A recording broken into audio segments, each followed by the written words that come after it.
അടോട്ട് മൂത്തേടത്ത് കുതിര് പുതിയ സ്ഥാനം ഭരണസമിതിയുടെയും ആഘോഷ കമ്മിറ്റിയുടെയും ജനറൽ ബോഡി യോഗം നടന്നു.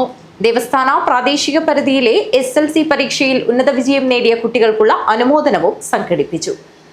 അടോട്ട് മൂത്തേടത്ത് കുതിര് പുതിയ സ്ഥാനം ഭരണസമിതിയുടെയും ആഘോഷ കമ്മിറ്റിയുടെയും ജനറൽ ബോഡി യോഗം നടന്നു.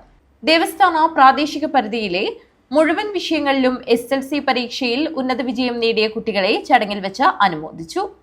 കഴിഞ്ഞ വർഷത്തെ ജനറൽ ബോഡി യോഗമാണ് ഇവിടെ നടക്കുന്നത്. അതിൻ്റെ ഉദ്ഘാടനം ചെയ്യുക എന്നുള്ളൊരു ദൗത്യമാണ് എന്നോട് പറഞ്ഞിട്ടുള്ളത്. അതുപോലെ തന്നെ വിദ്യാർത്ഥികളെ അനുമോദിക്കുന്ന ഒരു ചടങ്ങ് വളരെ നല്ല സന്തോഷത്തിൻ്റെ കാര്യമാണ്.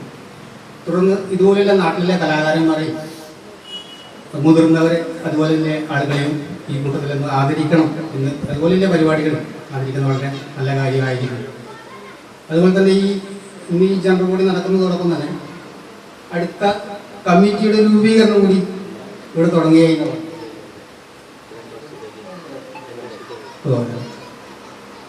തുടങ്ങി വലിയൊരു പ്രസംഗമൊന്നും ഞാൻ പ്രതീക്ഷിക്കണ്ട. കാരണം നമ്മളിവിടെ ചെണ്ട പഠിപ്പിക്കാൻ വന്ന സമയത്ത് ജേട്ടനെ കുറിച്ച സമയത്ത് ആദ്യം എന്നോട് പറഞ്ഞൊരു കാര്യം, ചെണ്ട പഠിപ്പിക്കണം, നമ്മളെ വിദ്യാർത്ഥികൾ നമ്മളെ നാട്ടുകാരൊന്ന് പഠിപ്പിക്കണം എന്ന് പറഞ്ഞപ്പോൾ ഞാൻ പറഞ്ഞു ഓക്കെ ശരി പഠിപ്പിക്കാം. അപ്പോൾ അന്ന് എന്നോട് ആദ്യമായിട്ട് പറഞ്ഞൊരു കാര്യം, നമുക്ക് ജനുവരിയിൽ അരങ്ങേറ്റം നടത്തണം, ജനുവരിയിൽ ഉത്സവമാണ്, അന്ന് നമുക്ക് ഒരു കുട്ടികളുണ്ട്. ആദ്യം നിങ്ങളെ കാണുകയോ പരിചയപ്പെടുകയൊന്നും ചെയ്തതിന് മുമ്പിൽ ആദ്യമായിട്ട് അരങ്ങേറ്റത്തിന് ഡേറ്റ് കുറിച്ചുകൊണ്ട് തുടങ്ങിയൊരു തീരുമാനമാണ്. അതിനുശേഷം ഒരു യോഗം നടത്തി ഒരു ഉദ്ഘാടന കാര്യങ്ങളിലൊക്കെ വളരെ നല്ല രീതിയിൽ തുടങ്ങി. ദേവസ്ഥാന ഭരണസമിതി പ്രസിഡന്റ് കുഞ്ഞമ്പു കുഞ്ഞിവളപ്പ് അധ്യക്ഷത വഹിച്ചു. ദേവസ്ഥാന ഭരണസമിതി സെക്രട്ടറി നിതീഷ് കിഴക്കേവീട് സ്വാഗതം പറഞ്ഞു. രാഘവൻ പള്ളത്തിങ്കാൽ, ഡോക്ടർ നാരായണൻ പള്ളിക്കാപ്പിൽ, കമലാക്ഷൻ തോണത്ത്, സുരേന്ദ്രൻ ചാപ്പയിൽ, ബാലൻ പൊളിച്ചവളപ്പിൽ എന്നിവർ സംസാരിച്ചു.